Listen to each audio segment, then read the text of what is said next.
வாழ்த்து. பெண் குலத்தின் பொன்விளக்கே வாழ்க. பேரறிவின் பிறப்பிடமே வாழ்க வாழ்க வாழ்க. வையகத்தில் வாழ்வாழ்க வாழ்வார் வானுலகில் தெய்வத்தில் வைக்கப்படும் என்பதைப் போல கலையாத கல்வியும் குறையாத வயதும் கபடு மாறாத நட்பும் கன்றாத வளமையும் குன்றாத இளமையும் கழுபிடியிலா உடலும் சரியாத மனமும் அன்பு அகலாத மனைவியும் தவறாத சந்தானமும் தாழாத கீர்த்தியும் மாறாத வார்த்தையும் தடையில் வாராத குடையும் துளையாத நிதியமும் கோடாத ஒரு கோலும் துன்பமில்லாத வாழ்வும் பெற்று என்னாலும் கண்ணி தமிழ் மன்னரே நாடுமுறை ஆட்சி பெற்று என்னாலும் தீர்க்காஷ்மான் பவா.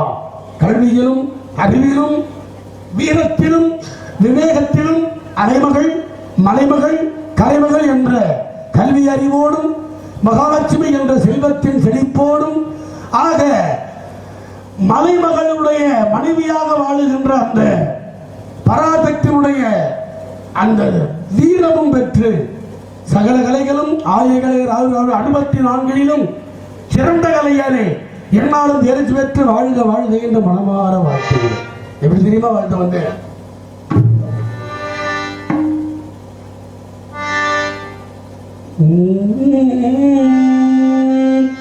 பட்டு பட்டு பூச்சி போல எத்தனையோ வல்ல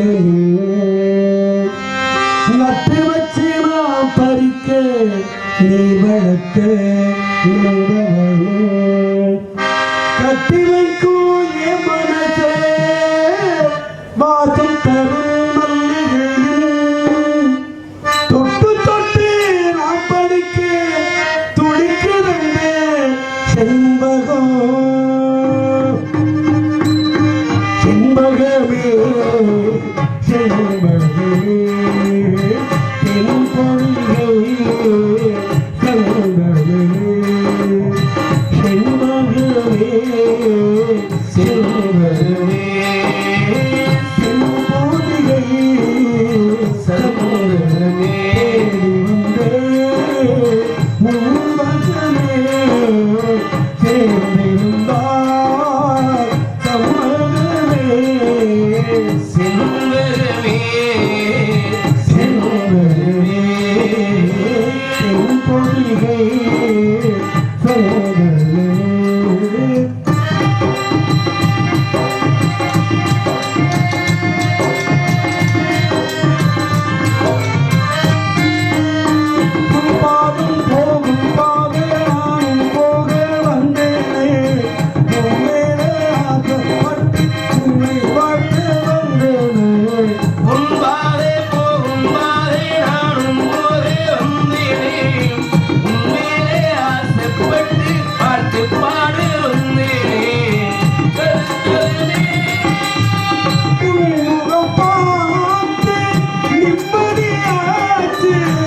எப்போதும் ஒன்ன பத்தி பாட போற கண்ணாடு செல்வமே செல்வமே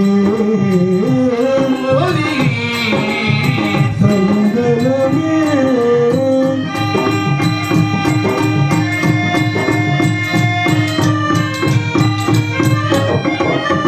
மூணாம் பீரைய போல காணும் நெற்றி பொட்டோலே நாளும்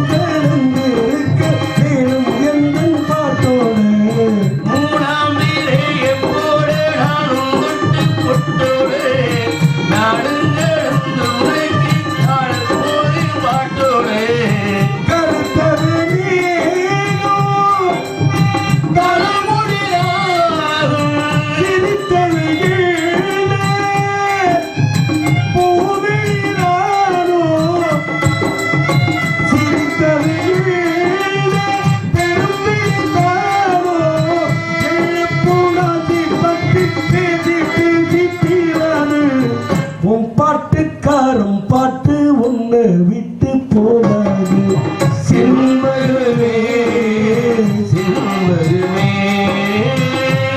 பொறிகை சந்தனமே வரும்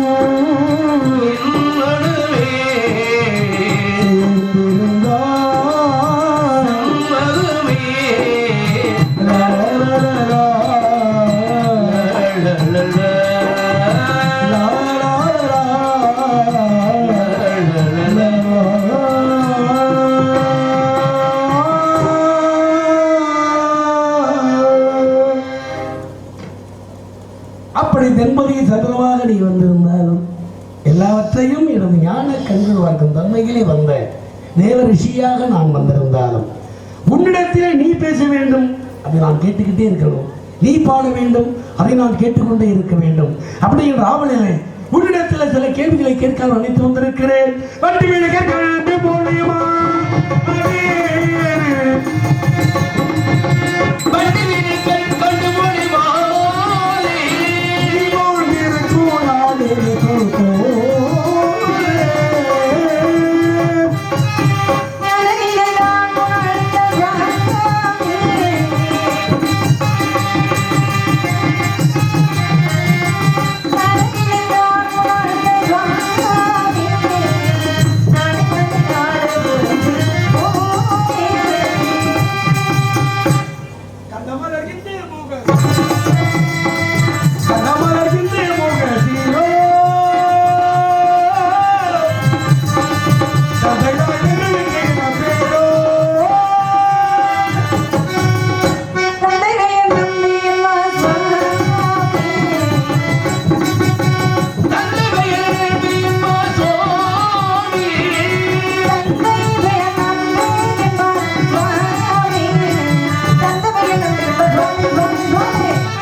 துணிவு பெருக்கத்தில் பணிவு எதுவுமே சுருங்க சொல்லி விளங்க இருக்க வேண்டும்.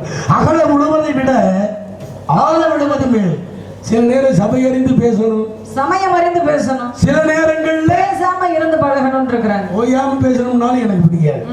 அடிக்கடி பேசிக்கிட்டே இருக்கணும். அப்படி இருந்தாலும் கற்றாரை கற்றாரே நற்றாமரை குளத்திலே நல்லெண்ணம் சேர்ந்தார் போல கற்றாரை காமருவர் இருக்கிறாங்க. தவத்தை மேற்கொள்ள வேண்டுமானால் ஒருவர் போதும். தமிழை பேசணும்னா 2 பேர் வேணும். கற்றறிந்த 2 இருவர் கலந்து உரையாடும் பொழுதுதான் தமிழ் என்று சொல்லக்கூடியது அமிழ்தாக ஒலிக்குமா? தமிழ் பெண்ணே தமிழ் பெண்ணே தமிழ் படித்தாயான்னு நான் கேட்டா நீங்க என்ன சொல்லுவீங்க? தமிழ் படித்தேனே தமிழ் படித்தேனே தமிழ் படித்தேனே அப்படின்னு. செந்தமிழ் நாடனும் போதினிலே இன்ப தேன் வந்து பாயுது காதினிலே தந்தையர் நாடென்ற பேச்சினிலே ஒரு சக்தி பிறக்குது மூச்சினிலே. எல்லாரும் தாய்நாடு சொன்னாலும் ஆனா தந்தையர் நாடுன்னு சொன்னா ஒருத்தர் காரணம் முண்டாசு கவிஞர் என்று சொல்லக்கூடிய பாரதியாகப்பட்டவர். நீங்களா அவர் தான் சொன்னார், பெண் விடுதலை வேண்டும் என்று சொன்ன வீர முழக்கமிட்டவனும் பாரதி தான். அதனால்தான் மனதில் உறுதி வேண்டும், வீட்டுக்குள்ளே பெண்ணை பூட்டி வைப்போம் என்ற விந்தை மனிதர் தலை குனிந்தார் அப்படின்னு சொல்லக்கூடிய வார்த்தை அவர் தான் சொல்லியிருக்கிறார். அவர் தான் சொன்னாரு, சிந்து நதியின் இசையை நிலவினிலே சேரண நாட்டிலம் பெண்களுடனே முருகா முருகா சுந்தர தெலுங்கினில் பாட்டி செய்து துணிகளோட்டி விளையாடி வருவோம். ஒட்டையில வேண்டாம், நல்லா இருக்கலாம். சிங்களத்தீவிற்கோர் பாலம் அமைப்போம், சேதுவை மீதுரு தீவி அமைப்போம், வங்கத்தில் ஓடி வரும் நீரின் மிகையா மையத்து நாடுகளில் பயிர் செய்வோம், வங்கத்தில் ஓடி வரும் நீரின் மிகையா மையத்து நாடுகளில் பயிர் செய்வோம் அப்படின்னு சொன்னார் இல்லையா? அதான் சொன்னார், மனதில் உறுதி வேண்டும், வாக்கினிலே என்னாலும் இன்மை வேண்டும், நினைவு நல்லது வேண்டும், நெருங்கின பொருள் எல்லாம் கைப்பட வேண்டும், காணுகின்ற கனவு மெய்ப்பட வேண்டும், கைவசமாதல் விரைவி வேண்டும், தனமும் இன்பமும் வேண்டும், தரணியிலே பெருமை வேண்டும், பெண் விடுதலை வேண்டும் என்று வீர முழக்கமிட்டவன் பாரதி. கண்டிப்பா. ஏன் அப்படின்னா பாரதியாகப்பட்டவள் எப்படி 12 ஆழ்வார்கள்ல ஒரு பெண்ணாகப்பட்டவள் ஆண்டாளாகப்பட்டவளோ அதே மாதிரி அந்த 12 ஆழ்வார்கள்ல தன்னையே பெண்ணாக பாவித்து அந்த கண்ணனையே தன்னுடைய காதலனாக நினைத்து பாடியது யார் அப்படின்னா அவர் தான் நம்ம ஆழ்வார் என்று சொல்லக்கூடியவர். அதே மாதிரியே இந்த பாரதியாகப்பட்டவனும் கண்ணன் என் காதலன் அப்படின்னு சொல்லக்கூடிய பெண்ணாக பாவித்து கண்ணனை காதலனாகவே நினைச்சு கவி பாடினார். அப்பதான் சொல்லியிருக்கிறாங்க, தீர்த்த கரைதனிலே தெற்கு மூலையில் செண்பக தோட்டத்திலே, தீர்த்த கரைதனிலே தெற்கு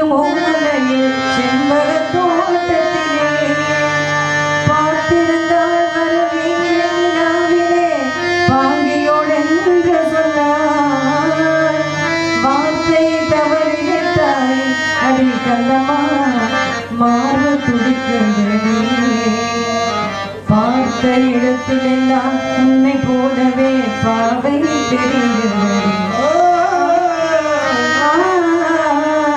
பாவை பாரதியார் மனைவி கண்ணம்மா. இது இந்த கவியில ஒரு விளக்கம் இருக்கு தெரியுமா? தீர்த்த கரைதலிலே அப்படின்னா என்ன பொருள்படும்? இந்த தீர்த்த கரைதல்னால கோயிலுக்கு பக்கத்துல இருக்கக்கூடிய குளத்தை சாரும். தெற்கு மொழியை சொன்னார். எத்தனையோ மொழிகள் இருக்கு. எதற்காக தெற்கு மொழியை சொல்லணும்? தெற்கு மொழியாகப்பட்டது முன்னோர்கள் வாசம் செய்யக்கூடிய இடம். ஆக முன்னோர்கள் ஆசீர்வாதத்தோடு இருக்கக்கூடிய இடத்துல செண்பக தோட்டத்திலே எத்தனை மலர்கள் இருந்தாலும் தெய்வீக தன்மை வாய்ந்தது செண்பக மலர்.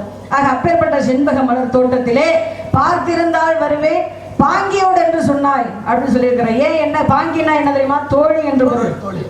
நான் அந்த காலத்துல எல்லாம் காதலனை சந்திப்பதற்கு நல்ல குடும்பத்தில் பிறந்த பெண்ணாக இருந்தா அப்படின்னா, நல்ல பெண்ணாக இருந்தா அப்படின்னா தனியா போக மாட்டாங்களாம், தோழியுடன் தான் போவாங்களாம். அதனால தோழியுடன் வரேன்னு சொல்லி இருந்தியே, வார்த்தை தவறி விட்டாய் அடி அடி கண்ணம்மா மார்பு துடிக்குதடி அப்படின்னு உண்மையான காதல அன்னைக்கு எடுத்துரைச்சார் இல்லையா?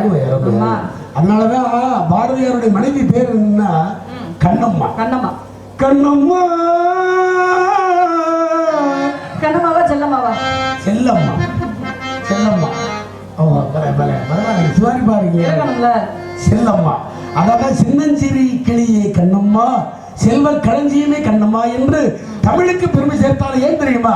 உயிரெழுத்துக்கள் 12, மெய்யெழுத்துக்கள் 18, உயிர்மை எழுத்துக்கள் 216, ஆயுத எழுத்து 1, மொத்தம் 247 எழுத்துக்களை கொண்டது தமிழ் இனம். வல்லினம், மெல்லினம், இடையினம். வல்லினம் என்பது கசட தபர, மெல்லினம் என்பது நமன, இடையினம் என்பது வள்ளல, வல்லினம் என்பது தா, மெல்லினம் என்பது நீ, இடையினம் என்பது அம்மா என்பது தமிழ் வார்த்தை, ஆ என்பது உயிரெழுத்து, இம் என்பது மெய்யெழுத்து, மா என்பது உயிர்மை எழுத்து, இரண்டு அம்மா, அப்பாங்கிறது அப்பாவும் அப்படிதான் வரும், ஆங்கிறது உயிரெழுத்து, இப்பு என்பது மெய்யெழுத்து, பா என்பது உயிர்மை எழுத்து. ஆக இப்பேற்பட்ட எழுத்துக்கு பெருமை சேர்த்தவன் யார் என்றால் அவன்தான் அருணகிரிநாதன். அதனால்தான் முருகனை பார்த்து நற்கீரன் பாடியது திருமுருகாற்றுப்படை. அதே முருகப்பெருமான் அருணகிரிநாதனுக்கு சொன்னது திருப்புகழ். முத்தை தரு பத்தி திருநகை அத்திக்கிற சத்தி சரவண முத்துக்கொரு வித்து குருபர என போதும் என்று சொன்னார். முற்கற்பார மற்க சுருதியும் முற்பட்டது கற்பித்திருவருள் 30 வர்க்க தமரருள் மடி பேர் அப்படின்னு 10 தலை தத்த கனி தொடு ஒற்றை கிரி மத்தை பொருளோடு பட்டப்பகல் வட்ட திகிரியில் இரவாக பத்த கிரதத்தை கடவிய பச்சை புயல் மெச்சித்தருவது பச்சித்தருவது ஒரு நாள் தித்தித்தை ஒத்து பரிவரு நெத்தப்பட வைத்தும் பயிரவு திக்கோ கண்டிக்க கழுவடு கழுகாட தெக்கப்பரி நட்ட பயிரவ தொக்கு தொகு தொக்கு தொகு தொகு சித்திரப்பவதிக்கு திரிகடக என போதன் கொத்துப்பறை கொட்ட கிளம்பிய குக்கு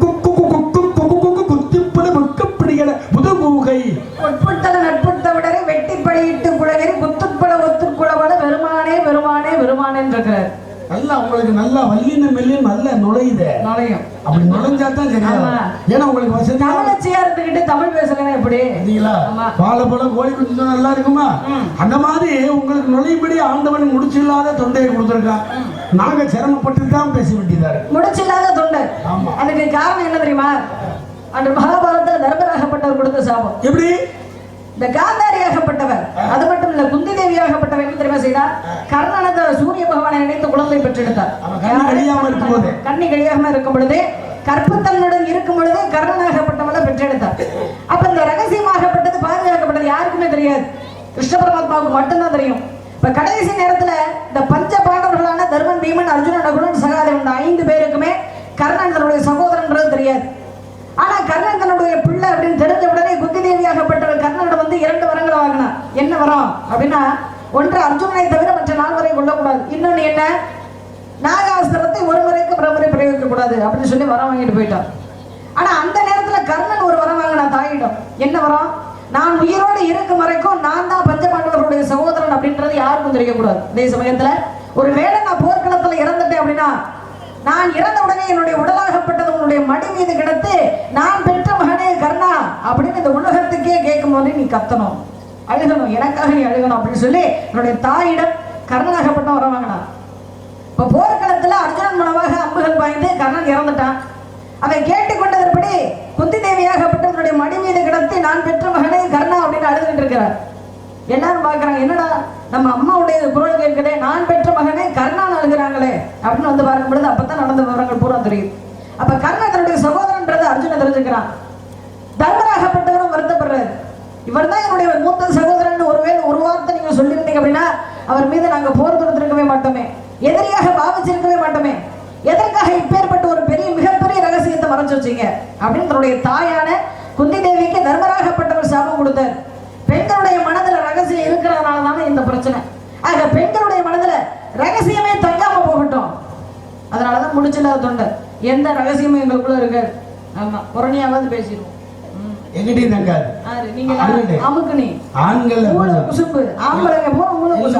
கூட கொஞ்சம் சாப்பிட்டாரு உண்மையை பூரா சொல்லிவிடுவோம். முடிச்சிருக்கிற தொண்டை அந்த முடிச்ச விட்டு வெளியே ரகசியம் வராது இல்ல. அதனாலதான் ஏன்னா கர்ண கேட்டுக்கிட்டா சத்தியம் வாங்கணும். சரி, எனக்கு 2 வரம் கேட்டீங்க அம்மா, எனக்கு 2 வரம் நீங்க கொடுக்கணுமே. என்ன வரம் தெரியுமா? ஒன்று, நான் உயிரோடு இருப்பது என் தம்பிகளுக்கு தெரியக்கூடாது. தெரிந்தால் என்ன ஆகும்?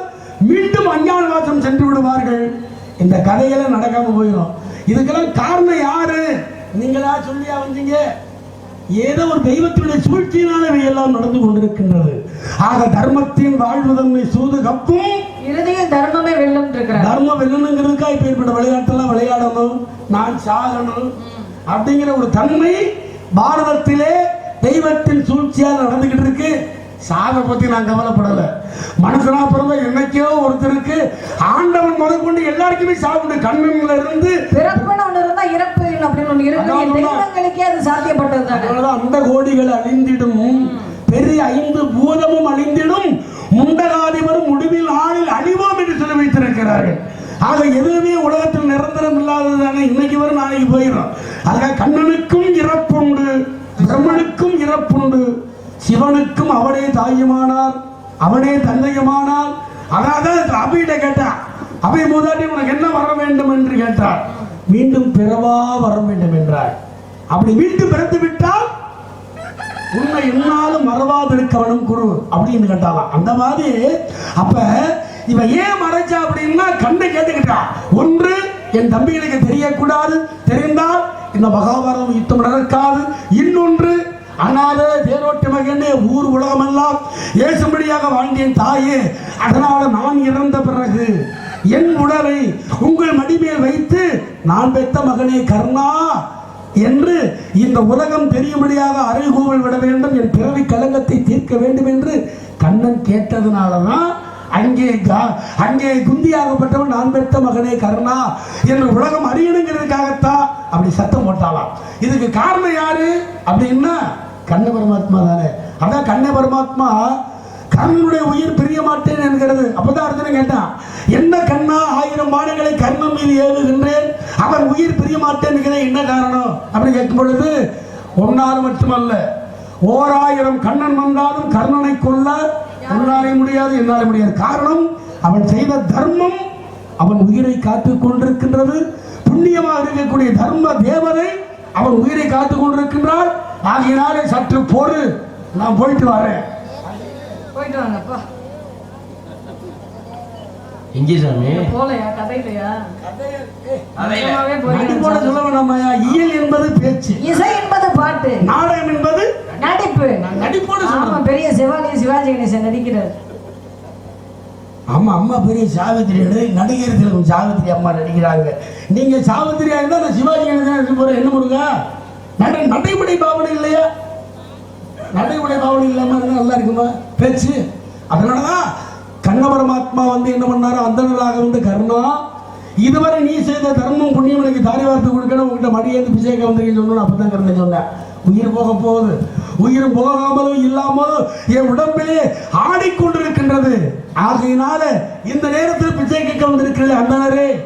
ஆக என்னிடத்தை இருப்பதை பெற்று, இதுவரைக்கும் யாருக்கும் இல்லைன்னு நான் சொல்லல, என்னிடத்தை இருப்பதை பெற்று செல்ல வேண்டும் என்று சொன்ன போது உன்னிடத்தை இருப்பதைத்தான் கேட்க வந்தேன். இதுவரை நீ செய்த தர்மம் புண்ணியம் இந்த இரண்டையும் எனக்கு தாரி வார்த்து கொடுக்க வேண்டும், தருவாயா என்று கேட்ட பொழுது அப்ப கர்ண சிரிச்சுக்கிட்டே, ஆகா என்ன என் பாக்கியம், என்ன என் பாக்கியம், சாகுந்தரத்தை இடத்தில் இருப்பதை பெற்று செல்ல வந்த அந்தனரே, இதுவரை நான் செய்த தர்மமும் புண்ணியமும் இதோ உனக்கு தாரை வார்த்தை தருகிறேன் என்று அப்படியே அம்ப பிடுங்கி குருதியின் ரத்தத்தை அப்படியே பிடிச்சு கொடுத்தாலாம். இதுவரை நான் செய்த தர்மமும் புண்ணியமும் இந்தா பெற்றுக் கொடுங்கன்னு அதை வாங்கின கண்ண பரமாத்மா அழுதாரா. ஏன் அழுதாரு தெரியுமா? இப்பேற்பட்ட ஒரு கொடை வள்ளலாடா.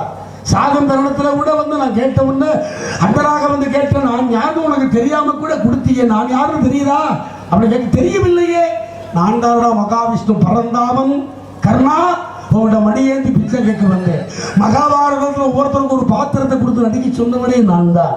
அப்படி ஒவ்வொருவருக்கும் ஒரு பாத்திரத்தை கொடுத்து நடிக்க வச்ச என்னையவே பிச்சைக்காரனாக்கிற பெருமாளையே பிச்சைக்காரனாக்கிற ஒரே ஆள் நீதாண்டா கர்ணா. மகாபாரதத்தில் எவன் கதை இருக்கிறதோ இல்லையோ கர்ணா, உன் கதை என்னாலும் இருக்கும் என்று அங்கே ஆசீர்வாதம் செய்தாராம். அங்கே பெருமாளாக வந்த பரந்தாமன் அந்த புண்ணியத்தை ஆக என் நன்றாக என்னை பார்வை கேட்டு விஸ்வரூபத்தை காண்பித்தாராம் மகாவிஷ்ணுவாக. ஆக பாரதத்திலே முதலே காண்பித்தது பரந்தாமன் மகாவிஷ்ணுவாக கர்ணனுக்கு தான்.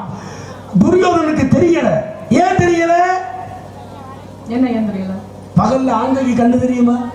சூரிய ஒளி ஆண்டைக்கு தெரியுமா? தெரியாது. துரியோதனை ஆண்ட மாதிரி, அதனால அவனுக்கு தெரியல.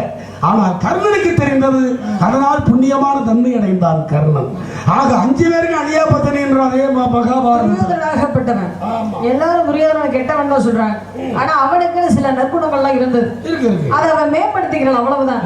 அப்படி பார்த்தா மகாபாரதத்துல தன்னுடைய தான் கொண்ட கொள்கையில உறுதியாக கடைசி வரைக்கும் இருந்தவன் யார் அப்படின்னா அவன் துரியோதனன் மட்டும்தான்.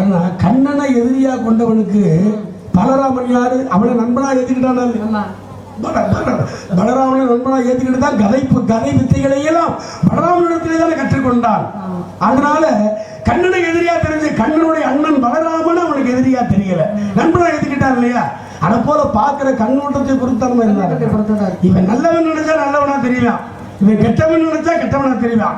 கடவுள் இருக்குன்னா ஆட்சியவாதிகளுக்கு கடவுள் இருக்கிறான், அவன் கடவுள் இல்லை அவன் கல்லு அப்படின்னு நாசிகவாதிக்கு தெரிந்தா அவன் கள்ளத்தான் தெரியுறான். நான் சொல்லுவாங்க, நாயை கண்டா கள்ளக்கானா, கள்ள கண்டா அப்ப பாக்குற கண்ணோட்டத்தை பொறுத்தவரை இருக்கு. கண்டிப்பா. ஏன் அப்படின்னா இந்த துரியோதனுக்கு ஒரு பழக்கம் இருந்துச்சு.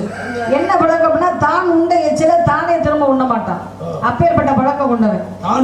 தான் உண்ட எச்சிலாகப்பட்டதை மறுபடி தானே உண்ண மாட்டான். அப்பேற்பட்ட துரியோதனை கர்ணன் மிச்சம் வைத்த உணவாகப்பட்டதை உட்கொள்வானா. எப்பேற்பட்ட ஒரு நட்புக்கு எடுத்துக்காட்டாக இருந்தவன் இந்த துரியோதனாகப்பட்டவன். துரியோதனாகப்பட்டவனும் அந்த துரியோதனுடைய மனைவியாகப்பட்ட துரியோதன மனைவி யாரு? பானுமதி. அப்ப துரியோதன மனைவியும் இந்த கர்ணனாகப்பட்டவன் ஒரு சமயத்துல என்ன விளையாடிட்டாங்கல்ல. அப்ப துரியோதனம் வந்தால வரும்பொழுது என்ன சொன்ன, அந்த கர்ணனாகப்பட்டவன் என்ன செய்தான்? விளையாண்டுகிட்டே இருக்கும்போது கணவன், அந்த காலத்துல துவாரயுகத்துல கணவன் வந்தா மனைவிமார்கள் எந்திரிச்சு மரியாதை கொடுப்பாங்க. இந்த அம்மா நல்ல மும்முரமா விளையாண்டுட்டு இருக்கும் படகு எந்திரிச்சாங்கல்ல, என்ன எந்திரிக்கிறீங்க அப்படின்னு எதுவாதான் சொன்னா போதும், நீங்க செஞ்சு காமிக்க வேண்டிய அவசியம் இல்ல. இதைய பிடிச்சு அந்த இதைய பிடிச்சா இடையில் இருக்கக்கூடிய அணிந்திருக்கக்கூடிய மேகலையை பிடிச்சு கர்ணனாகப்பட்டவன் எடுத்துறான். அப்ப அதுல கோரத்திருந்த முத்துக்களாகப்பட்டது கீழே விழுந்துருது. அப்பதான் துரியோதனை கேட்கிறான், போச்சு கர்ணன் இந்த பக்கத்து பயந்துட்டு நிக்கிறான். ஆகா, இடுப்பு தொட்டி இழுத்ததை துரியோதனை பார்த்துட்டான். அது ஒருவேளை நம்ம தவறாக நினைச்சிட்டானோ அப்படின்னு நினைச்சு கர்ணன் நிக்கிறான். இந்த பக்கத்து மனைவியாகப்பட்டவன் என்ன செய்யறா, நல்லா தான் எனக்கு இருந்தோம், திடீர்னு இவன் வாட்டி பிடிச்சி இழுத்துட்டானே, நம்ம கணவன் நம்மளை எதுவும் தவறா நினைச்சிருவானோ அப்படின்னு மனைவி இந்த பக்கம் நிக்கிறான். அப்பதான் துரியோதனன் மெதுவாக சொன்னானா, சிந்திய முத்துக்களை எடுக்கவோ கொடுக்கவோ அப்படின்னா. எதுக்கு அந்த வார்த்தையை சொன்னா தெரியுமா? ஏன் அப்படி சொன்னா? ஏன்னா நண்பன் வந்து பதட்டத்தோடு இருக்கிறாளே, நம்ம ஏன் தப்பா நினைச்சுக்கிறோமே, இடையில உறைவாள் வேற இருக்கு, உடைவாள் எடுத்து கர்ணன் கழுத்து அப்படி வெட்டிடுவானுங்கிற பயத்துல இவன் இருக்கிறானே, அவன் பயத்தை போக்கணுங்கிறதுக்காகத்தான் எடுத்து உதிர்ந்த மணிகளை எடுக்கவோ கொடுக்கவோ என்றான். இதுல ஒரு ஆழமான விஷயம் இருக்கு. என்ன விஷயம்? அவன் சொல்லி இருக்கலாம், கர்ணா ஏன் இப்படி பதட்டப்படுற, நம்முடைய தவறாக நினைக்கலையே, ஏமா நீ திரும்ப பதட்டப்படுற, நான் எதுவும் தவறாக நினைக்கலையே அப்படின்னு கூட துரியோதனன் சொல்லல. ஏன் தெரியுமா சொல்லல? அந்த வார்த்தையை சொன்னாலே அவன் மனசுல தவறான என்ன வந்துருச்சுன்னு கர்ணன் புரிஞ்சுக்கிடுவானா. அதனால தன்னுடைய நண்பனுக்கு எப்படி புரிய வைக்கணும் அப்படி பார்த்தா, நவரத்னங்கள் இந்த முத்து இருக்கு பாருங்க, இந்த முத்துக்கு ஒரு குணம் இருக்கு. ஒரு துவாரத்திற்கு மேல ஒரு ஓரிரு துவாரங்களுக்கு மேல தாங்காது, சிதறி போயிடும். அப்ப அப்பேற்பட்ட முத்துக்கள்ல கோர்க்கக்கூடிய அந்த மேகலை நூல் இருக்கு பார்த்தீங்களா, அந்த நூலாகப்பட்டது பல மடங்கு நூல்களாக சேர்ந்து ஒரே நூலாகத்தான் இருக்கும். ஆக இந்த நூலை எடுத்து அப்படியே திரிச்சு அந்த சின்ன துவாரத்துக்குள்ள அந்த நூலை விடணும் அப்படின்னா முதல்ல மனசு அமைதியாக இருக்கணும், கைகள்ல நடுக்க இருக்க கூடாது. கோபப்படுறவனுக்கு மனது அமைதியாக இருக்காது, கை நடுக்க ஏற்படும். அதுவும் மனைவி இந்த கோலத்துல பார்த்தவனுக்கு என்ன தோணும், அவன் என்ன செய்யறான்? சிந்திய முத்துக்களை எடுக்கவோ கோர்க்கவோ அப்படின்னா இவ்வளவு சின்ன துவாரங்கள்ல கூட இந்த நூலை கோர்க்கும் அளவுக்கு என்னுடைய மனதுல அமைதியும் என்னுடைய உடம்பில் அமைதியும் நிலவுது. ஏன் மனசுல எந்த தவறான எண்ணமும் இல்லை அப்படின்னு சொல்லாம சொல்றதுக்காகத்தான் சிந்திய முத்துக்களை எடுக்கவோ கோர்க்கவோ அப்படின்னு அப்ப உணர்ந்துக்கிட்டான். அப்பதான் என்ன பண்றானா, இவ்வளவு நம்பிக்கையா நம்ம மேல நம்முடைய நண்பன் துணிவர் இருக்கிறானே அப்படியே கட்டி பிடிச்சுக்கிட்டாங்க. அப்படியே கட்டி பிடிச்சு, நண்பா இந்த உயிர் உனக்கு தாண்டா, நான் இறந்த பிறகுதான் உன் உயிர் பிரியும். நீ இருக்கும் வரை உன் உடலை உன் உயிரை நான் யார் வசமும் ஒப்படைக்க மாட்டேன். என் உயிர் பிரிந்தால் உன் உயிர் பிரியும் அப்படி என்று அப்பவே சத்தியம் பண்ணி கொடுத்தான். எதை எத்தனை கண்ணே வந்தாலும் என்னை மீட்க முடியாது. செஞ்சோற்று கடன் தீர்ப்பதற்காக ஒப்பிட்டவரை உள்ளது நினைக்கக்கூடிய இந்த கர்ணனுக்கே இவ்வளவு பெரிய தியாகத்தை பண்ண துரியோதனா. எனக்கு ஒரு சந்தேகம் சுவாமி, கர்ணன் நல்லவன், கொடைவள்ளல் எல்லாருமே சொல்றோம். அப்பேற்பட்ட கர்ணனை கொல்றதுக்கு ஏன் இத்தனை சூழ்ச்சிகள் நடந்தது? ஏன்னா ஏன் கர்ணனை கொல்வதற்கு இவ்வளவு சூழ்ச்சி நடந்துச்சுன்னா, கர்ணனிடத்திலே நாகாத்திர கணை இருக்கிறது. அந்த நாகாத்திர கணையினாலதான் அர்ஜுனனுக்கு ஆபத்து என்பதை அறிந்ததினால்தான் முதல்ல ஏன்னா பிறக்கும் போதே கர்ணன் எப்படி பிறந்தான்? கவசத்தோடும் குண்டலத்தோடு பிறந்தான். கவச குண்டலத்தோடு கர்ணன் பிறந்திருக்கிறான். இவனால் தான் நம்ம பெண்ணுடைய பிள்ளை அர்ஜுனனுக்கு ஆபத்து என்பதை அறிந்துதான் இந்திரனே அங்கே அந்தனாக அங்கே கிழவன் வடிவிலே கர்ணா, உன்னுடைய கவசத்தையும் குண்டலத்தையும் பெறுவதற்காக நான் வந்தேன். அதனால கவசத்தையும் குண்டலத்தையும் எனக்கு தருவாயான்னு கேட்டு வந்தான்.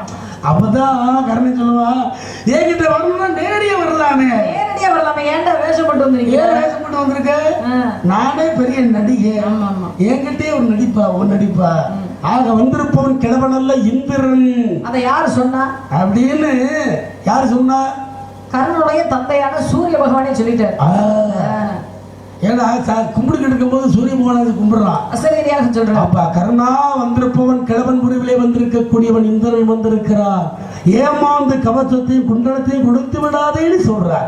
அவர் ஏன் சொல்றாருன்னா, நம்ம பெற்ற பிள்ளை கர்ணே, அவன் உயிரை காக்கணுமே நினைச்சு அவர் சொல்றார். அவையே வந்தான் அவன் பெற்ற பிள்ளை அர்ஜுனன் காப்பாற்றுறதுக்காக அவன் கவசத்தை கொடுத்துருக்க. ஆனா இவங்க ரெண்டு பேருக்கும், ரெண்டு அப்பனுக்கு மத்தியில இவன் பாரு, உன்னுடைய ஈகை குணத்தை பாரு.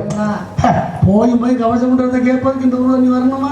என்னுடைய தர மாட்டேன்னா இதோ என்னுடைய கவசம் பண்றது கத்தி எடுத்து உரைவாளை எடுத்து அப்படியே நெஞ்ச அறுத்து தோலை அறுத்து அந்த கவசத்தையும் குண்டலத்தையும் அப்படி காதல அறுத்து கொடுத்தாலாம்.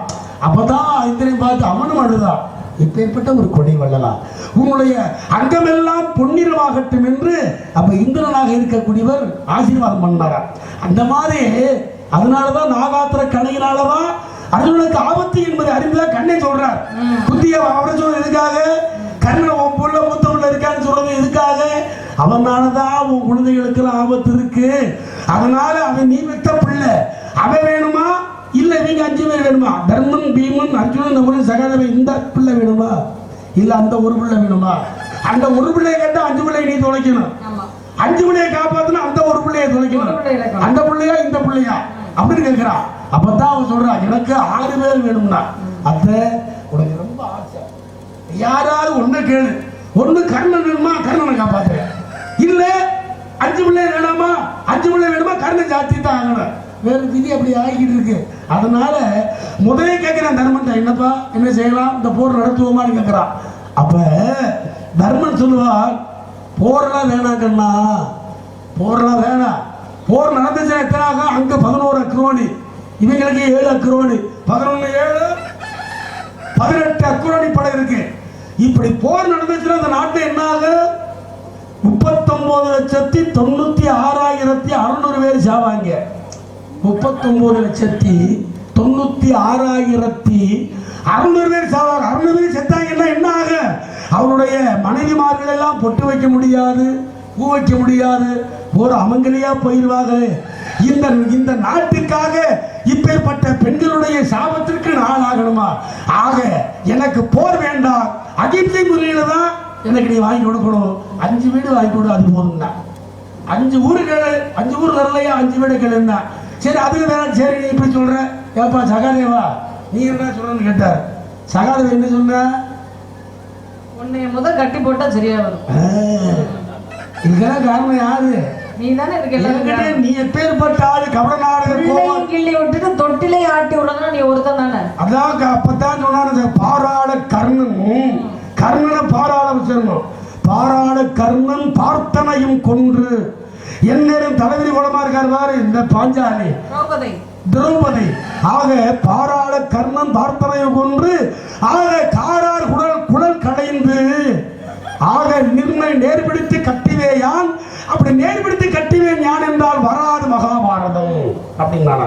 அப்பதான் கண்ணே சொன்னார், ஏன்னா என்ன கட்ட உன்னால முடியுமா? என்ன கட்ட உன்னால முடியுமா? ஒரு நாள் என்ன கட்ட உன்னால முடியுமா அப்படின்னு கேட்டாரா. அப்பதான் சொன்னா, ஒரு நேரம் என் தாய் யசோதை கட்டினாள், அவர் அன்பு பிடின்னு நான் கட்டுப்பட்டேன். ஆனா ஒன்னால என்னை கட்ட முடியுமா? முடியாதுல்ல. காலம் போயிடுச்சு, இனிமே கட்டி பிரயோஜனம் இல்லை. அதான் வருத்தமா இருக்கு. அதனால என்னை கட்ட உன்னால முடியாதுன்னு சொன்ன உடனே ஏங்க நான் கட்ட முடியாது, உன்னை கட்டுறேன் பாடுறா. கட்ட மனம் இருந்தால் அன்பு பிடிதானே, எப்ப வேணா கட்டலாம். அப்ப கட்டி பிடிப்பேன் அப்படி உன்னை கட்டி பிடிக்கிறேன் பாடுறான்னு கட்டி பிடிச்சானா. எப்படி? ஹரிஹரி கோகுல ரமணா உந்தன் திருவடி சரணம் கண்ணா. ஸ்ரீ ஹரி ஹரி கோகுல ரமணா உந்தன் திருவடி சரணம் கண்ணா கண்ணா கண்ணா கண்ணா அப்படின்னு ஒண்ணு அப்படியே உட்காந்துக்கிட்டாரா. உள்ளத்துக்குள்ள உட்காந்து அடே சகாதேவா அமுத்து விடுறா, மூச்சு விட முடியலடா என்னால தாங்க முடியல. அப்போ உன்னை வெளியே விடணும்னா எனக்கு சத்தியம் பண்ணணும்னா என்ன சத்தியம் கேட்டான் தெரியுமா? என்ன சத்தியம்? என்ன சத்தியம் கேட்டா? எங்க 5 பேருக்கும் சகோதரர்களுக்கு எந்த ஆபத்தும் வரக்கூடாது. எந்த ஜோசியரும் எந்த சூழ்நிலையும் எங்க 5 பேரோட உயிர் போக கூடாது. அப்ப நினைச்சிருந்தா கேட்டிருக்கான். அப்ப கேட்கிறார் கண்ணை கேட்கிறார், என்ன 5 பேரை காப்பாத்தினா போதுமா? யோசிச்சு சொல்றான். சவுன சாஸ்திரம்லாம் உனக்கு தெரியும். 5 பேரை காப்பாத்தினா போதுமா அப்படின்னு அந்த இடத்துல அழுத்தி கேட்கிறாரு. அப்ப புரிஞ்சுக்கணும்ல, சாஸ்திர சம்பிரதாயம் படித்த சகாதேவனுக்கு அந்த நேரம் தெரியல.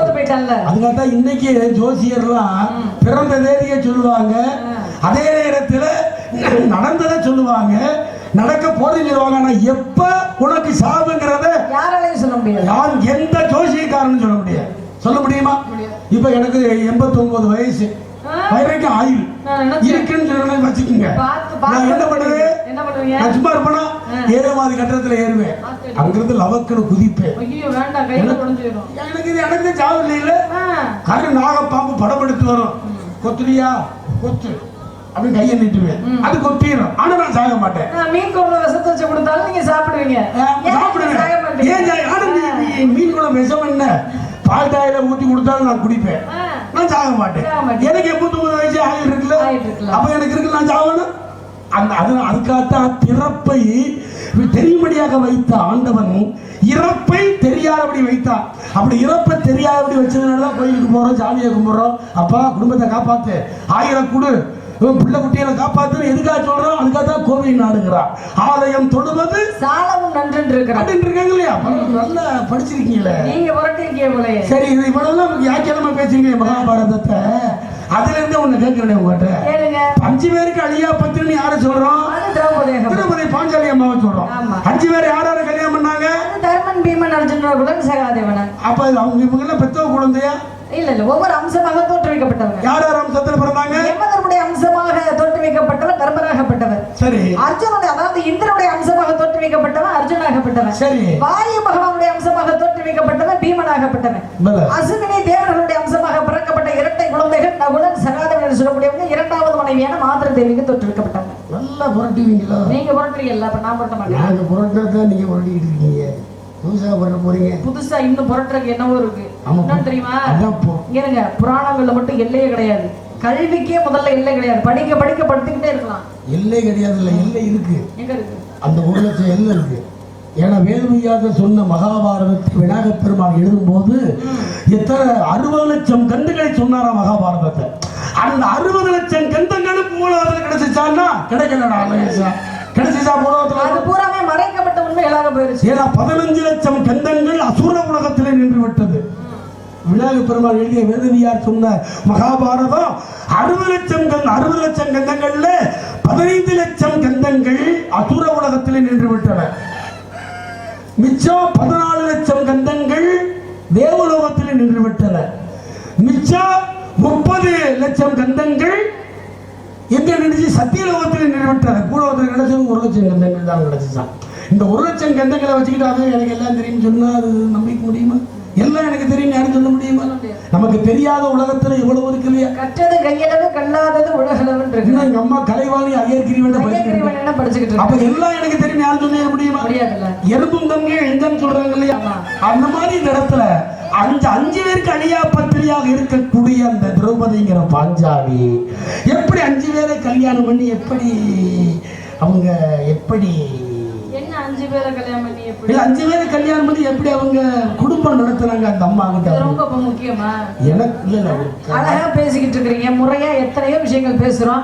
அதெல்லாம் விட்டு அவங்க எப்படி இருந்தாங்கன்றது ரொம்ப முக்கியமா. அந்த மகாபாரதத்துல வந்து சொன்னதே நான் தான். அப்ப உங்களுக்குள்ள 5 பொண்டாட்டி இப்ப ஒரு கனியை கொண்டு வந்திருக்குன்னு சொன்னாங்க இல்லையா? அப்ப அந்த அம்மா என்ன சொன்னாங்க? 2 பேரும் 5 பேரும் ஆளுக்கு பாதி சாப்பிடுங்கடான்னு சொன்னாங்க. கடைசியில பார்த்தா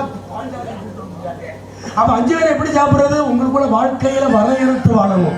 இப்படித்தான் வாழ்கிற வாழ்க்கையில அப்படி சொன்னேன் இல்லையா? அந்த மாதிரி அப்ப 5 பேரை கல்யாணம் பண்ணி எப்படி 5 பேருக்கு அழியா பத்தினி அப்படிங்கிற பேர் எடுத்தாங்க அவங்க. அது ஊழ்வினையின் பயனின் காரணமாக. என்ன ஊழ்வினை? வேற ஒண்ணும் கிடையாது. ஒரு வருடத்திற்கு ஒரு கணவன் அப்படின்ற நிபந்தனையின் கீழ் வாழ்வாங்க. ஒரு வருட முடிவுல என்ன செய்வாங்க அப்படின்னா அக்னியை பிரவேசித்து தீயை வளர்த்து அந்த தீக்குள் விழுந்து தன்னுடைய உடலாகப்பட்டதையும் மனதாகப்பட்டதையும் புனிதப்படுத்திக் கொண்டு இழந்த கற்பை மீண்டும் கொண்டு வந்து கற்பத்தனுடன் அடுத்த கணவனோடு இருக்கக்கூடிய தெய்வாம்சம் படைத்த பெண் ஊழ்வினைன்னு சொன்ன பார்த்தீங்களா? முற்பிறவில நலாயினி என்று சொல்லக்கூடிய பெண்ணாகத்தான் திரௌபதியாகப்பட்டவர் இருந்தார். ஆக கணவன் யார் அப்படின்னா மௌக்கலி முனிவராகப்பட்டவர். மௌக்கலி முனிவருக்கு ஒரு பழக்கம் இருக்கு. சரியான பழக்கம். பொம்பளை எல்லாமே இருக்க மாட்டார்.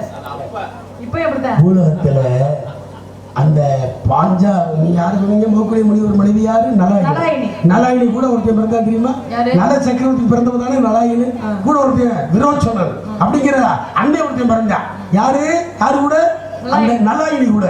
அப்பேற்பட்ட நல்ல தம்பி சொல்றோம் இல்லையா? நலனுடைய மகள் தான் நலாயினி. அப்ப அவருடைய கற்பின் மகத்துவத்தை உலகத்துக்கு தெரியணுங்கிறதுக்காகத்தான் மௌக்கலிய முனிவர் அப்படி வந்தார்.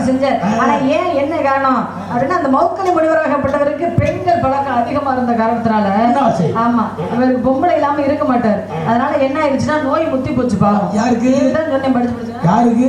அந்த முனிவருக்கு, மௌக்கலி முனிவருக்கு. அவர் வரும்போதே நோய் இப்படிதான் வந்தாரு. பெண் முகத்துல இருந்த காரணத்தினால ஒரு வெப்பு நோய். நம்ம இப்போ கொடிய நோயில் இருக்கிற உலகத்திலே தொழு நோய் மற்ற நோய்களுக்கு தலைவர் யாருன்னா தொழு நோய் தான். அதான் தொழு நோய் தான். அப்ப அவளை கல்யாணம் பண்ணும்போது தொழு நோயோட தான் கல்யாணம் பண்ணாங்க. அப்ப தொழு நோய் பீடிச்சிருந்தது. அப்ப தொழு நோயோட இருந்தாலுமே தன்னுடைய கணவனை பார்த்து அருவருப்போ இல்ல எந்த ஒரு மனசங்கடமும் இல்லாம இந்த பெண்ணாகப்பட்டவர் பதிவிரதை தன்மையை கடைபிடித்து கணவனை அப்படி பாத்துக்குவாங்களாம். இந்த ஆள் என்ன செய்வானா? சேட்டை பிடிச்சாலு சாப்பிடும் போது கட்டவர்கள் என்ன செய்யுமா? அழுகி சாப்பாட்டுல விழுந்துருமா. இத மனைவி சாப்பிடறாளா இல்லைன்னு சோதிப்பதற்காகவே பார்த்துட்டு உட்கார்ந்துருப்பாராம். அந்த அம்மா என்ன செய்வாங்களா? அந்த விரலை எடுத்து ஓரமா வச்சுட்டு எந்திரிச்சா உட்கார்ந்து அவங்களோட சாப்பிடுவாங்களாம். அப்படிப்பட்ட ஒரு கணவன் மீது அதீத பற்று கொண்டு ஒரு பெண்ணாகப்பட்டவர். அப்ப அந்த பெண்ணிடம் இந்த மௌக்கலி மணி ஒரு சமயத்துல என்ன சொல்றாரு? உன்னை பார்த்தா எனக்கு பிடிக்கல, உன் முகத்தை பார்த்தா எனக்கு பிடிக்கல, ஆக எனக்கு இப்ப ஒரு பெண் தேவை அப்படின்னு இந்த பொண்டாட்டியிடமே சொல்றாரு. வேற பெண்கள் தூக்கிட்டு போமான்னு பாரு. 4 பேர் தூக்க வேண்டிய இந்த உடம்ப நடக்க முடியாது. என்ன கால்வை பூரா அழுகி இருக்கு. அதனால என்ன நடக்க முடியாது. தாசி வீட்டுக்கு நீ என்னை தூக்கிட்டு போ அப்படின்னு சேட்டை இருந்தா கூடைகளை சுமந்துக்கிட்டு நம்ம சுமந்து போவாங்க. என்னைய மாதிரி பொம்பளையா இருந்தாங்க வச்சுக்கோங்களேன், அம்மிகளை தலையில போட்டே கொண்டிருப்பேன். ஆனா அந்த பெண் என்ன செய்தா? கணவனுடைய ஆசையை நிறைவேற்றணும் அப்படின்ற காரணத்திற்காக பரத்தை தொழில் புரியக்கூடிய விலைமாதுடைய வீட்டுக்கு தன்னுடைய கணவனை கூடையில சுமந்து போய்கிட்டு இருக்கார். அப்படி போகும் பொழுது செய்யாத குற்றத்திற்கு ஆளான ஆணி மாண்டவர் என்று சொல்லக்கூடிய முனிவராகப்பட்டவர் கழுவேற்றி வைக்கப்பட்டிருக்கிறார். அந்த காலத்துல கழுவேற்றுதல் என்று சொல்லக்கூடியது ஒரு தண்டனை. கூர்மையான மரத்துல உட்கார வச்சிருது. அந்த கூர்மையான மரமாகப்பட்டது உடலுக்குள் ஊடுருவி சென்று கொஞ்சம் கொஞ்சமாக உயிரை கொள்ளக்கூடியது அந்த தண்டனையாகப்பட்டது. அந்த தண்டனையில அந்த மாண்டவர் முனிவர் உட்கார்ந்து இருக்கிறார். இந்த அம்மா என்ன செய்யறாங்க? அந்த விலை மாத ஒரு கட்டளை ஒரு ஒப்பனை சொன்னாங்க. என்ன அப்படின்னா யாருக்கு தெரியாம, ஏன்னா உங்களுடைய கணவனுக்கு நோய் இருக்கு, அதனால யாருக்கு தெரியாம நடுநிசி நேரத்துல கூட்டிட்டு வா அப்படின்னு அந்த பெண் சொல்லியிருந்தார். அதனால நலாயினி என்ன செய்யறாங்க? விடிவதற்குள் கணவனை கொண்டு போய் அங்கே சேர்க்கணும் அப்படின்றதுக்காக வேகமாக போய்கிட்டு இருக்காங்க. போகும் பொழுது அந்த ஆணி மாண்டவருடைய பாதத்துல இடிச்சிடுறாங்க. அவருக்கு உடனே வேதனை மேற்கொண்டு அதிகமாயிருது. அப்பதான் நலாயினியை பார்த்து சாபம் கொடுக்குறாரு. எதற்காக இவ்வளவு வேகமா போறோம்? புருஷனுக்காகத்தானே போற. ஆக விடிவதற்கு உன்னுடைய கணவன் இறந்து போயிடுவான் அப்படின்னு சாபத்தை கொடுத்துட்டாரு. இவங்க பாக்குறாங்க, என்னடா ஏன்னா நம்ம கணவனுக்கு எந்த பெண்ணுமே செய்யாத ஒரு காரியத்தை நம்ம செஞ்சுக்கிட்டு இருக்கிறோம், நம்ம புருஷனை தானே சாக சொல்றாரு அப்படின்னு அன்று தன்னுடைய கணவனுக்காக ஆண்டி மாணவர் முனிவருக்கு மட்டும் இல்லாம இந்த உலகத்துக்கே ஒரு சாபம் கொடுத்தா. என்ன சாபம்? சூரியன் உதிச்சா தானே என்னுடைய புருஷன் இறப்பான், விடிஞ்சா தானே புருஷன் இறப்பான், ஆக விடியாமையே போயிடட்டும், சூரியனாகப்பட்டவன் உதிக்காமே போயிடட்டும் சாபம் கொடுத்தாங்க. அந்த அம்மாவுடைய சாபம் பலித்தது. சூரியன் உதிக்கவே இல்லை, இப்படியே இருளாவே இருக்கு. இருளாகவே இருந்தா உலக உயிர்கள்லாம் துன்பப்படுது. ஆக உலக உயிர்களுடைய துன்பத்தை கருதி தான் கொடுத்த சாபத்தை தானே விமோசனம் பண்ணிக்கிறாங்க. சூரியன் உதிக்கிறான், எங்க புருஷன் இறந்துடுறான். இறந்த அடுத்த கிழமை சிவபெருமானை நோக்கி கதறி அழுகிறாங்க, உலக நன்மைக்காக நான் என் சாபத்தை விமோசனம் பண்ணேன், ஆனா இப்ப என்னுடைய புருஷன் இறந்துட்டாரே அப்படின்னு அழுகும் பொழுது சிவபெருமான் தோன்றி என்னம்மா வர வேணும் அப்படின்னு கேட்கும் பொழுது இறைவனே தோன்றி கண் முன்னாடி நின்ற காரணத்தினால பதட்டத்துல அந்த அம்மா கேட்கிறாங்க, இறைவா எனக்கு வேற ஒண்ணு வேணாம், எனக்கு என்னுடைய கணவனை கொடு, எனக்கு என்னுடைய கணவனை கொடு, எனக்கு என்னுடைய கணவனை கொடு, எனக்கு என்னுடைய கணவனை கொடு, எனக்கு என்னுடைய கணவனை கொடு அப்படின்னு 5 முறை கேட்கிறாங்க. அப்பதான் சிவபெருமான் சொல்றாரு, தெரிஞ்சோ தெரியாமலோ 5 முறை எனக்கு என்னுடைய கணவனை கொடுன்னு கேட்ட காரணத்தினால அடுத்த பிறகு உனக்கு அடுத்த 5 கணவன்மார்கள் வாய்ப்பார்கள் சொல்லக்கூடிய ஒரு வரத்தை கொடுத்தாரு. 5 புருஷனை கட்டினாலும் அவளை அடியா பத்தினி சொல்றதுக்கு இது ஒண்ணும் காரணம். அதே மாதிரி இழந்த கற்பை மீண்டும் கொண்டு வந்து அடுத்த கணவனோடு இருக்கக்கூடிய தெய்வம்சம் படைத்த பெண். அதனாலதான் இன்றும் பூலோகத்துல திரௌபதி அம்மன் என்று சொல்லக்கூடிய அம்மனாக வச்சு வழிபடுறோம். ஏன்னா அந்த தாசி வீட்டை கூட்டு போனாலும் அந்த தாசி பெண்ணை பார்த்தோன்னா வந்து அவளை பார்த்த உடனே இவர் உருவம் மாறி விடுகிறார், மண்பானை போல காட்சி அளித்தாராம். உடனே வந்து கட்டி பிடிக்க வந்தார், பெண்ணே என்னை தொடாதே, உன்னை என் மனம் நாடவில்லை, நான் என் மனைவியினுடைய கற்புத்தன்மை இந்த உலகத்திற்கு தெரியணுங்கிறதுக்காகத்தான் இந்த உருவிலே நான் தொழுமை பிடித்தவனாக வந்தேன். ஆனால் 21 தலைமுறைக்கு எனக்கு ஆசை கிடையாது, பெண்ணாசை கிடையாது, உன் முகரையில் நான் முடிக்க மாட்டேன் அப்படின்னு சொல்லிட்டு சாமி அங்க கதை இல்லை. அப்ப அவ என்ன சொன்னாங்க, சாமி உங்களை நான் நினைச்சிட்டேனே, நான் என்ன பண்ணுவேன்? அப்ப பஞ்சாட்சர மந்திரத்தை சொல்லுகிறார். பஞ்சாட்சர மந்திரம் என்ன பண்ணா, என்ன மந்திரம்டா தம்பி? ஓம் நமச்சிவாய, ஓம் நமச்சிவாய,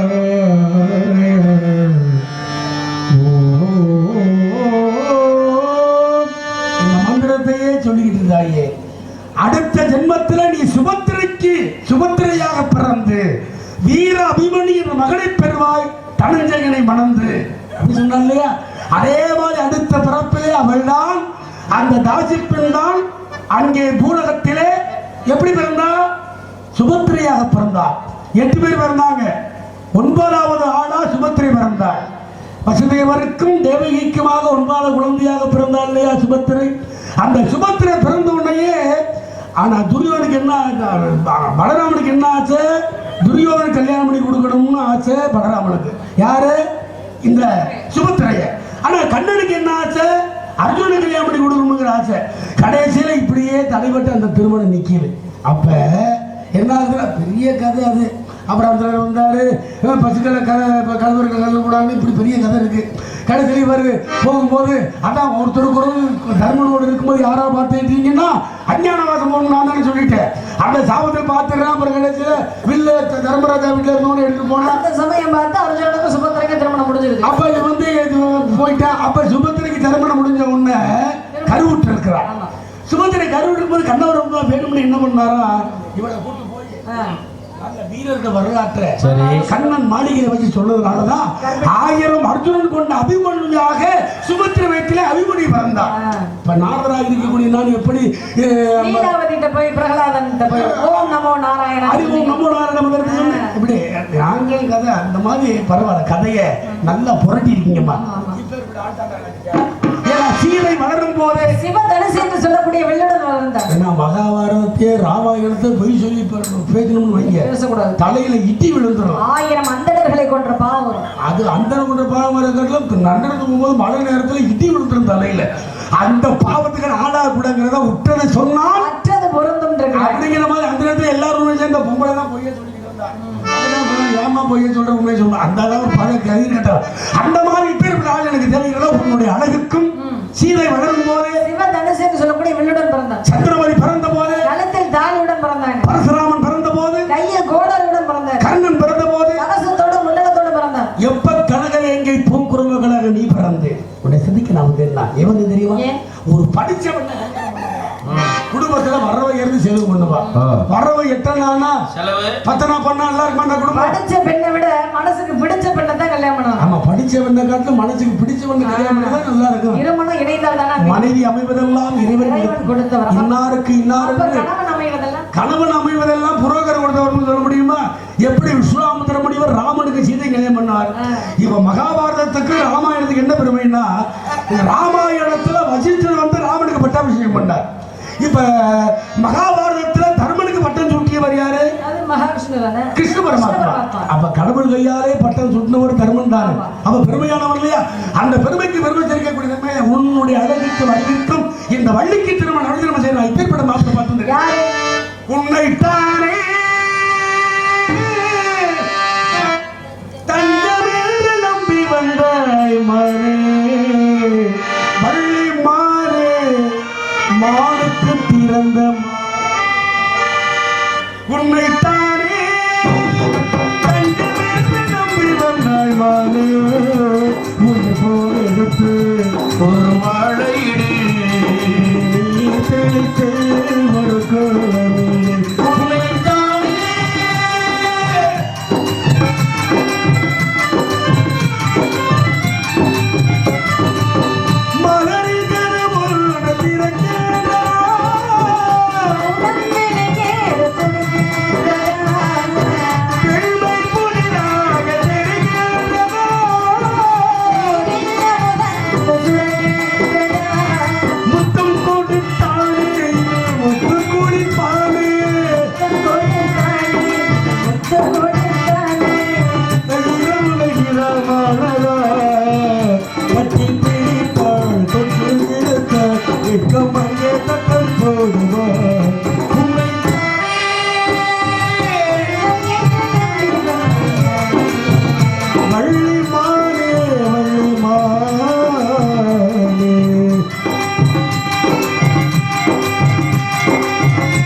பெண்ணாகப்பட்டவர் இருக்கிற மனைவி இருக்கிறார். இரண்டாம் தரமா போறதுக்கு எனக்கு விருப்பம் கிடையாது.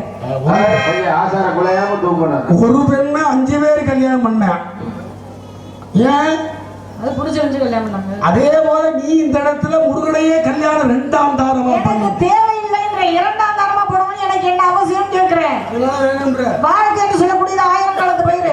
இதுல போய் 2ஆம் தாரமா போ சொல்றீங்க. இவர் ஓன் ஜௌரியத்துக்கு நான் செய்ய முடியாது. உங்க சட்டத்துக்கு நான் செய்ய முடியாது. மாப்பிள்ளை வரிசையில நிக்கிறாங்க. உங்களுக்கு என்ன பொண்ணு வரிசையில இல்லையா? அப்ப உலகத்துல எத்தனை பெண்கள் இருக்காங்க? ஏமா நல்ல நிலைமை ஒண்ணு உனக்கு உனக்கு 2 குடியெல்லாம் கொண்டு போறேன். நீங்க குப்பையிலே வைக்க வேணாம், கொண்டு போய் கோபுரத்திலே வைக்க வேணாம் தான் சொல்றேன். கோபுரத்தில் இருக்கக்கூடிய கலசம் போது நீ வாழணும். சாமி செடியும் சந்திர செடி பத்தி நிறைய பேச காலம்பூரா திருமணம் முடிக்காம இருந்தாலும் இருப்பேனே ஒழிய அந்த முருகப்பெருமான கணவனாக கனவுல கூட நினைச்சு பார்க்க மாட்டேன். சிவன் மனைவி யாருமா?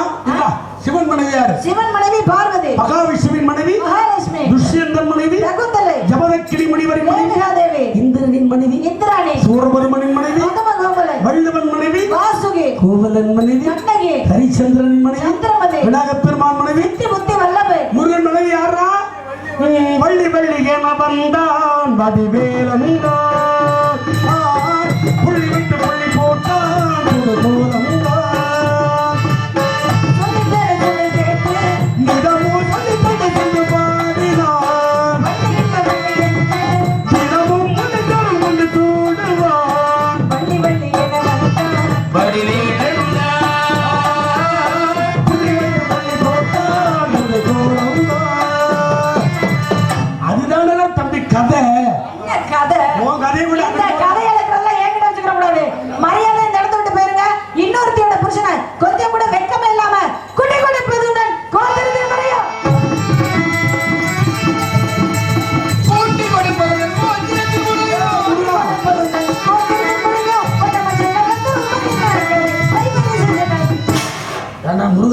என்ன சாமி இல்லப்பா வர வர மரியாதை ரொம்ப தேய்தடா. ரொம்ப மோசமா போச்சு.